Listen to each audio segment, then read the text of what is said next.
Assalamualaikum warahmatullahi wabarakatuh.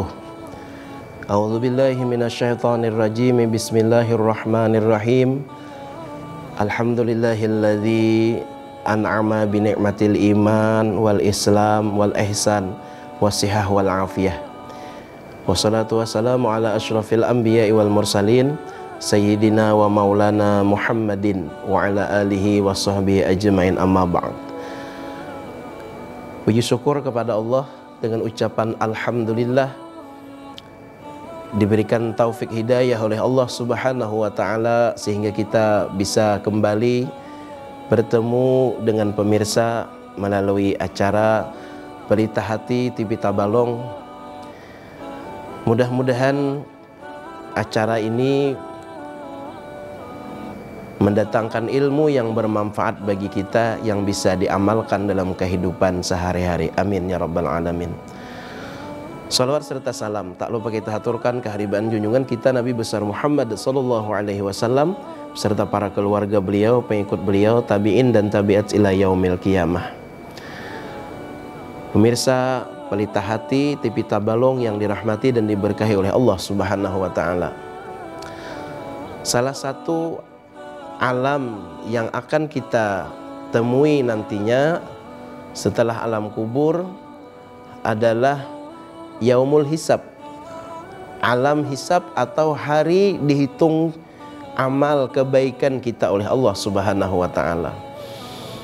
Yaumul hisab, hari yang mana Allah Subhanahu wa taala mengoreksi amal ibadah kita, mengoreksi bagaimana tingkah laku kita dalam kehidupan kita yang sudah tertera dicatat oleh malaikat munkar dan nakir. Allah Subhanahu wa taala dalam Al-Qur'an, A'udzubillahi minasyaitonir rajim, inna ilaina iyabahum thumma inna alaina hisabahum. Sesungguhnya kepada kamilah mereka akan kembali, dan sesungguhnya wajiblah atas kami, kata Allah, menghisap mereka. Amal ibadah kita sejak kita akil balik sampai dengan meninggal dunia, kalau umur kita 60 tahun dikurang dengan umur akil balik umpamanya 12 tahun, berarti tersisa itu adalah 48 tahun. 48 tahun inilah yang akan diproses bukunya, catatan kita, ibadah-ibadah kita akan diproses oleh Allah Subhanahu wa taala. Tentunya ibadah-ibadah yang terkontaminasi dengan sifat riya, dengan sifat ujub, itu akan hilang, tidak ada nilainya di sisi Allah Subhanahu wa taala. Apa-apa saja yang akan dihisap oleh Allah Subhanahu wa taala, apa-apa saja yang akan diteliti oleh Allah Subhanahu wa taala tentang amal kita tersebut. Yang pertama yang diteliti oleh Allah Subhanahu wa taala adalah as-shalah, sembahyang. Sebagaimana Rasulullah sallallahu alaihi wasallam, awwalu ma yuhasabul abdu yaumal qiyamah as-shalah. Pertama-tama yang dihisap nantinya di hari kiamat itu adalah sembahyang, kata Rasulullah. Fa in saluhat saluha sairu amalhi. Jikalau sembahyangnya bagus, maka baguslah amal-amal yang lainnya. Fa in fasadat fasada sairu amalhi. Jikalau sembahyangnya rusak, maka rusaklah amal-amal yang lainnya. Jadi sembahyang merupakan penentu bagi amal-amal ibadah-ibadah yang lainnya. Ini yang pertama dihisap oleh Allah Subhanahu wa taala mengenai sembahyang. Kemudian yang kedua yang dihisap oleh Allah, yang diteliti oleh Allah Subhanahu wa taala tentang amal kita itu adalah mengenai ilmu kita. Ilmu kita dihisap oleh Allah Subhanahu wa taala. Memang kita diwajibkan untuk menuntut ilmu oleh Allah Subhanahu wa taala. Setelah kita dapat ilmu, apakah ilmu kita diamalkan, apakah ilmu kita dipakai, akan ditanya oleh Allah Subhanahu wa taala nantinya. Kemudian yang ketiga yang ditanya oleh Allah Subhanahu wa taala, umur kita. Allah berikan umur kita seharian 24 jam. Kemudian 24 jam itu kemana digunakan umur tersebut? Jadi umur ini akan ditanya oleh Allah Subhanahu wa ta'ala. Umur memang suatu nikmat, tetapi ini nikmat tidak gratis loh. Ini nikmat oleh Allah Subhanahu wa ta'ala, akan ditanya oleh Allah ta'ala. Umur kuberikan, kemana engkau menggunakan? Apakah engkau menggunakan di jalan kebaikan atau engkau menggunakannya di jalan maksiat? Ini akan ditanya oleh Allah Subhanahu wa ta'ala. Kemudian yang keempat, yang ditanya oleh Allah Subhanahu wa ta'ala, yang dihisab oleh Allah ta'ala itu mengenai harta kita. Harta ditanya oleh Allah, dari mana engkau mendapatkan ini harta dan kemana engkau menggunakan ini harta. Ini yang ditanya, dihisab oleh Allah Subhanahu wa ta'ala. Pemirsa Pelita Hati TV Tabalong yang dirahmati dan diberkahi oleh Allah Subhanahu wa ta'ala. Kemudian Allah Subhanahu wa ta'ala menghisab itu, menghitung itu, mengadili itu dengan 3 cara atau 3 metode. Yang pertama, ada Allah Subhanahu wa ta'ala berikan hisab itu dengan hisab yang sulit. Diteliti amalnya dengan hisab, dengan teliti yang sulit. Kata para ulama, kalau Allah ta'ala menghisab kita dengan hisab yang sulit, sudah pasti kita kada lulus. Kenapa? Karena seperti waktu Allah berikan 24 jam, mungkin beberapa jam saja kita gunakan untuk ibadah kepada Allah. Ada orang yang dihisab oleh Allah dengan hisab yang sulit. Siapa orang yang dihisab oleh Allah dengan hisab yang sulit? Ini tentunya bagi orang-orang yang banyak maksiat, banyak kezalimannya. Ini Allah hisab dengan hisab yang sulit supaya dia tidak selamat daripada hisab atau hitungan atau pengadilannya Allah Subhanahu wa ta'ala tersebut. Nauzubillahi min dzalik. Kemudian yang kedua, ada metode Allah menghisab itu dengan hisab yasira, dengan hisab yang mudah. Diberikan hisab, diteliti amal ibadah kita, diteliti tentang umur kita dan lain sebagainya, tetapi dengan hisab atau teliti yang mudah. Oleh karena itu pemirsa, supaya kita diberikan Allah hisab yang mudah, yang pertama kita memperbanyak taubat kepada Allah Subhanahu wa ta'ala. Kita minta ampun kepada Allah Subhanahu wa ta'ala, memperbanyak istighfar, memperbanyak kita sembahyang sunat taubat di malam hari. Ini supaya kita diberikan Allah nantinya dihisab dengan hisab yang mudah. Kemudian apalagi supaya kita diberikan Allah hisab yang mudah itu, membayar kekurangan-kekurangan daripada keparduan-keparduan. Sembahyang yang pernah ditinggalkan kita qadha, kita bayar. Puasa yang dulu sering kita tinggalkan, kita bayar. Kita qadha itu puasa supaya Allah menghisab kita dengan hisab yang mudah. Kemudian yang ketiga, kita kembalikanlah kezaliman-kezaliman yang pernah kita perbuat kepada orang lain.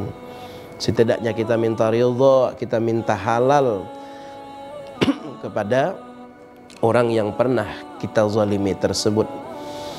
Dan perlu kita hati-hati, salah satu doa yang cepat diijabah oleh Allah Subhanahu wa ta'ala itu adalah doanya orang yang dizalim. Doaul mazlum mustajab. Doa orang yang dizalim itu mustajab, dikabulkan oleh Allah Subhanahu wa ta'ala. Pernah diceritakan dalam sebuah kitab, ada seseorang yang mana dia punya kekuasaan, yang mana dia punya kekuatan. Dia bertemu dengan seseorang yang memancing ikan. Bahasa kita itu tamu dan paunjunan nih. Akhirnya seseorang yang kuat ini mengambil daripada ikannya tersebut dengan zalim. Dipukulnya orang tersebut sampai pingsan. Diambilnya ikannya, dibawa pulanglah daripada ikan tersebut. Kemudian ingin membersihkan ikan tersebut, ternyata ikan itu menggigit daripada jari seseorang itu tadi. Akhirnya jari seseorang itu infeksi, bengkak, sampai-sampai dia dibawa ke dokter. dipotong jarinya. Oh, dikira dipotong jari ini selesai sakitnya. Ternyata naik lagi lah bengkaknya sampai pergelangan sini. Kemudian ujar dokter harus ini diamputasi, dipotong lagi tangannya sampai sini. Dikira selesai penyakitnya, ternyata busuk lagi tangannya sampai siku. Akhirnya dipotong sampai sini. Jadi kemana-mana mencari obat tidak mau sembuh. Akhirnya ada yang memberikan pendapat, mungkin ada suatu kezaliman yang pian kerjakan. Ingat-ingat, nah kalau ada minta ridholah, minta halal kepada orang tersebut. Nah, akhirnya dia ingat-ingat, oh ternyata pernah mengambil ikan yang untuk orang tukang unjun tadi, sehingga dengan zalim. Nah dia ingat orangnya tersebut. Nah akhirnya dia carinya orang tersebut. Akhirnya dia minta ridho, minta halal tersebut.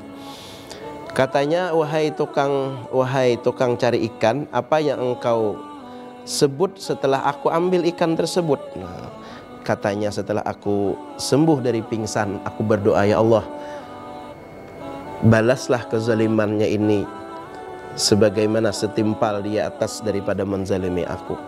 Nah, akhirnya Allah Subhanahu wa taala mengabulkan doa daripada orang zalim tersebut. Oleh karena itu, supaya kita diberikan Allah taala hisab yang mudah, kembalikanlah kezaliman-kezaliman yang pernah dilaksanakan, pernah dilakukan, supaya kita dihisab oleh Allah dengan hisab yasira, dengan hisab yang mudah. Kemudian yang ketiga, ada Allah berikan metode hisab itu dengan bigairi hisab. Nah, Allah masukkan ke dalam surga orang tersebut tanpa melalui proses hisab. Nah, ini masuk surga, yadkhulunal jannah bighairi hisab, mereka masuk ke dalam surga tanpa ada hisab. Mereka tanpa ada pengadilan, tanpa ada perhitungan daripada Allah Subhanahu wa taala. Tahu-taunya mereka langsung masuk ke dalam surganya Allah Subhanahu wa taala. Nah, ini daripada orang yang dihisab oleh Allah dengan orang yang diberikan Allah taala tanpa hisab, dia bisa masuk ke dalam surga. Nah, siapakah yang mereka tersebut diberikan Allah Ta'ala tanpa hisab ini? Nah, yang pertama adalah orang yang kebanyakan waktunya digunakan untuk ilmu. Nah, jadi dia dalam kehidupan itu banyak menggunakan waktunya untuk ilmu, baik menuntut ilmu atau mengajarkan ilmu. Nah, jadi orang yang banyak menggunakan waktunya dengan ilmu, di pagi hari dia berkecamuk dengan ilmu, begitu juga tengah hari, sore hari, bahkan malam hari dia sering berinteraksi dengan ilmu. Nah, ini adalah salah satu orang yang akan dimasukkan ke dalam surganya Allah bighairi hisab, tanpa ada proses. Nah, karena itu perbanyaklah kita waktu kita untuk menuntut ilmu. Bagi kita yang ada punya ilmu, kita amalkan, kemudian kita ajarkan, karena ini salah satu modal atau tiket kita untuk dimasukkan ke dalam surga oleh Allah Ta'ala bighairi hisab, tanpa ada proses apapun. Pemirsa Pelita Hati TV Tabalong yang dirahmati dan diberkahi oleh Allah Subhanahu wa taala. Yang kedua, yang dimasukkan ke dalam surga oleh Allah bighairi hisab itu adalah istri yang taat kepada suaminya. Seorang istri yang taat, berbakti kepada suaminya, dia tidak membebani daripada suaminya sesuatu yang tidak mungkin atau tidak bisa dicapai oleh suaminya. Terkadang suami ini bisa gelap mata melakukan hal-hal yang menentang, hal-hal yang maksiat kepada Allah Subhanahu wa taala karena pengaruh daripada seorang istri. Sudah tahu. Oleh karena itu, dalam kehidupan ini sering-seringlah kita bersyukur kepada Allah Subhanahu wa taala. Kita sudah tahu suami kita gajinya 1 bulan seperti ini, jangan kita bebani sesuatu yang melampaui daripada batas gaji daripada suami kita tersebut. Berapapun gaji suami, berapapun gaji kita tidak cukup, karena letaknya cukup itu di dalam syukur. Bagaimanapun banyaknya gaji, besarnya gaji, tanpa disyukuri maka tidak akan cukup. Begitupun gajinya tidak sebesar, tetapi disitulah dia bersyukur kepada Allah Subhanahu wa Ta'ala, maka dia akan cukup. Arti syukur di sini, kalau umpamanya gaji suaminya itu 5 juta, maka dialah hendaklah berperilaku hidup 4 juta aja. Jangan sampai gaji suami 5 juta, bergaya hidup 5 juta, bahkan bergaya hidup 6 juta. Nah, ini nantinya akan menyebabkan kesengsaraan. Nah, taatnya seorang istri kepada suami bighairi hisab, masuk surga tanpa hisab. Bahkan ada dalam hadis Nabi yang lainnya, siapa saja perempuan yang mana dia taat, yang mana dia melaksanakan sembahyang 5 waktu, kemudian dia puasa bulan Ramadan tidak ketinggalan, kemudian dia menjaga auratnya, memelihara kemaluannya, yang keempat dia taat kepada suaminya, maka dia dipersilahkan masuk surga pintu mana yang dikehendakinya. Ini khususiat keistimewaan bagi seorang perempuan masuk surga bighairi hisab ini tadi. Nah, kemudian yang ketiga, orang yang diberikan Allah kemuliaan masuk surga tanpa hisab itu adalah anak yang berbakti kepada kedua orang tuanya. Nah, anak yang berbakti kepada orang tuanya, seandainya orang tuanya itu sudah tidak mampu lagi bekerja, maka dia akan menjamin kehidupan daripada orang tuanya tersebut. Seandainya orang tuanya sudah meninggal dunia, anak yang berbakti kepada kedua orang tuanya ini dia senantiasa mendoakan dengan doa keampunan setelah selesai sholat 5 waktu dengan bacaan doa Allahumma gfirli wali walidayya warhamhuma kama rabbayani shaghira. Senantiasa didoakan. Ini sebagai ungkapan bukti baktinya seorang anak kepada kedua orang tuanya. Ungkapan bakti lagi anak kepada orang tuanya, kalau orang tuanya sudah meninggal dunia, dia tetap menjalin hubungan silaturahim kepada keluarga orang tuanya. Jadi tetap dia silaturahim kepada keluarga orang tuanya. Nah, ini sebagai bukti ungkapan baktinya seorang anak kepada orang tuanya. Kemudian lagi baktinya anak kepada orang tuanya, kalau sudah meninggal di dunia, dia tetap berperilaku bagus, berperilaku akhlakul karimah, dia akan menyenangkan orang tuanya nantinya di alam kubur. Pemirsa Pelita Hati TV Tabalong yang dirahmati diberkahi oleh Allah Subhanahu wa Ta'ala, dan akan kita sambung nantinya di season yang kedua mengenai tanya jawab setelah pesan-pesan berikut ini.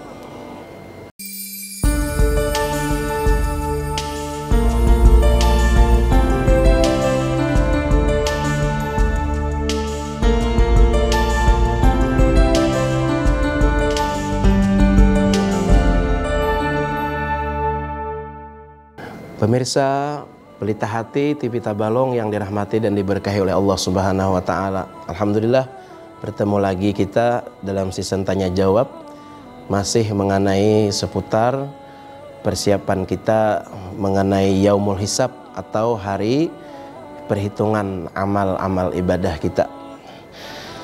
Baiklah, di sini ada pertanyaan teman-teman kita dari via WhatsApp kita. Di antaranya, apa yang akan menjadi landasan utama dalam perhitungan atau hisab di akhirat? Amal, niat, atau keduanya? Ya. Amal dan niat ini dalam ibadah ini sesuatu yang tidak bisa dipisahkan. Dalam beramal itu perlu niat, sebagaimana hadis Rasulullah, innamal a'malu binniyat, hanya saja sah amal itu dengan niat. Amal ibadah disertai dengan niat yang benar, ini akan menghasilkan pahala, akan menghasilkan keridhaan Allah Subhanahu wa Ta'ala. Justru sebaliknya, amal ibadah yang tidak didasari dengan niat yang benar, niat ingin mendapatkan dunia, maka ini sesuatu yang dibenci oleh Allah Subhanahu wa Ta'ala. Artinya, amal ibadah yang didasari dengan niat yang tidak benar, itu tidak akan ada nilainya di sisi Allah Subhanahu wa Ta'ala. ketika dihisab nantinya amal-amal yang ada hubungannya dengan sifat riya. Riya ini tadi kan ibadah tetapi ingin mendapatkan dunia, atau ibadah ingin mendapatkan pujian. Ini berarti amal ibadahnya tidak didasari dengan niat yang benar, maka ini amal ibadahnya hilang, tidak ada pahala, tidak ada nilai di sisi Allah Subhanahu wa taala. Jadi ini sangat penting dalam masalah menghadapi hisab nantinya. Ini amal ibadah kita didasari dengan niat yang benar. Apapun ibadah kita, apapun daripada penghambaan kita kepada Allah Subhanahu wa taala, perlulah kita melakukan, meniatkan dengan niat yang benar, supaya nantinya dihisab itu ada nilai di sisi Allah Subhanahu wa taala. Terima kasih atas pertanyaannya. Kemudian ada lagi pertanyaan dari kawan-kawan kita, bagaimana pentingnya persiapan mental dan spiritual untuk menghadapi perhitungan di akhirat. Tentunya di dalam mental kita menghadapi perhitungan di akhirat tersebut tidak seperti kita menghadapi perhitungan atau pengadilan di dunia ini. Tetapi ada persamaan. Persamaannya adalah tentunya tetap kita membawa amal-amal yang bagus, amal-amal yang soleh, sehingga inilah nantinya dihisab oleh Allah Subhanahu wa taala dengan hisab yang mudah, sehingga kita nantinya tidak ada berbenturan dengan hukum-hukum atau daripada koridor-koridor yang dikehendaki oleh Allah Subhanahu wa taala. Jadi tidak seperti kita di pengadilan kita, pengadilan dunia. Nah, cuma tetap ada persamaannya di sini. Nah, persamaannya tetap kita memerlukan, khususnya tadi amal ibadah lah yang paling kita siapkan untuk daripada ketika hisab itu, tentunya amal ibadah yang tidak ada terkontaminasi dengan riya, dengan ujub, dan dengan sifat-sifat yang lainnya. Nah, karena sifat-sifat yang tidak bagus itu yang akan nantinya menghalangi kita, menjadikan kita hisabnya itu menjadi hisab yang sulit.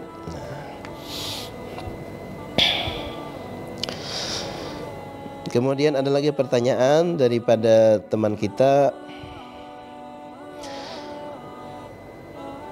bagaimana konsep tobat dan pengampunan dalam konteks persiapan menghadapi perhitungan atau hisab. Jadi Allah Subhanahu wa taala itu Maha menghisab. Dalam Asmaul Husna ada nama Allah Subhanahu wa taala Ya Hasib, artinya Allah yang Maha menghisab. Allah Subhanahu wa taala akan memperlihatkan bukti-bukti yang nyata nantinya. Kejahatan-kejahatan kita akan diputarkan videonya, perkataan-perkataan kita akan diputarkan daripada audionya, sehingga kita tidak bisa mengelak lagi kejahatan-kejahatan kita tersebut.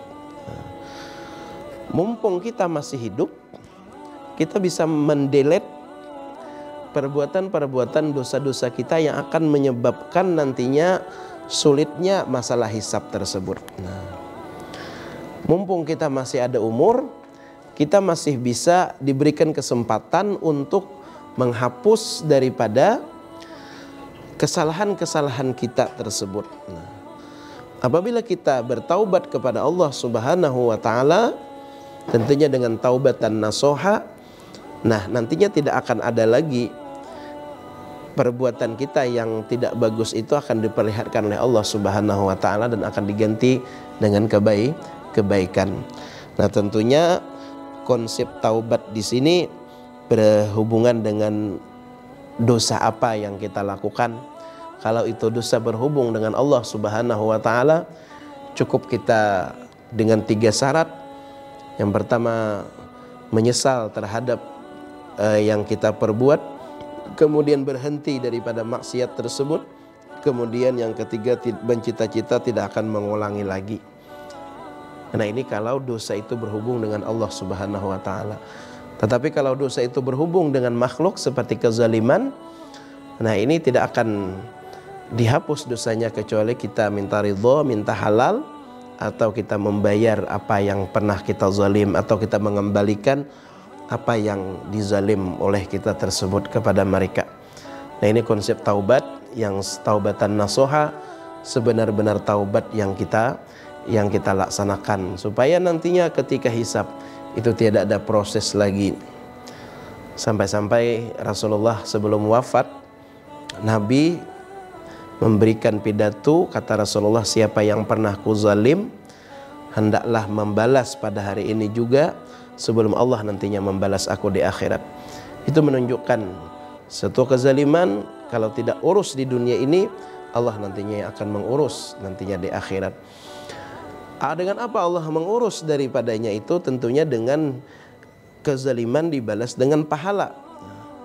Makanya Rasulullah pernah bertanya kepada sahabatnya, mal muflis, siapakah orang yang bangkrut? Kata sahabat, orang yang bangkrut itu orang yang tidak punya harta ya Rasulullah, orang yang tidak punya rumah ya Rasulullah. Tidak, kata Rasulullah, orang yang muflis, orang yang bangkrut itu adalah orang yang ketika meninggal dunia dia banyak bawa pahala, tetapi pahalanya itu, kata Rasulullah, habis dengan membayari kezaliman ketika di dunia yang belum diurusnya. Nah, oleh karena itu pemirsa TV Tabalong, pelita hati yang dirahmati diberkahi oleh Allah Subhanahu wa taala, masih kita diberikan Allah taala kesempatan, umur kita masih ada, kita bisa mendelete kejahatan-kejahatan atau maksiat yang pernah kita lakukan itu dengan melaksanakan taubatan nasuha. Mungkin ini saja untuk pertemuan kita dengan tema menghadapi yaumul hisab. Mudah-mudahan pertanyaan kawan-kawan kita tadi dan apa yang kita paparkan ini menjadikan ilmu yang bermanfaat untuk diri ulun pribadi dan bagi seluruh pemirsa TV Tabalong. Amin amin ya rabbal alamin. Dan sekali lagi mudah-mudahan Allah memberikan keselamatan kepada kita baik di dunia ataupun di akhirat. Amin amin ya rabbal alamin. Wabillahi taufik wal hidayah. Assalamualaikum warahmatullahi wabarakatuh.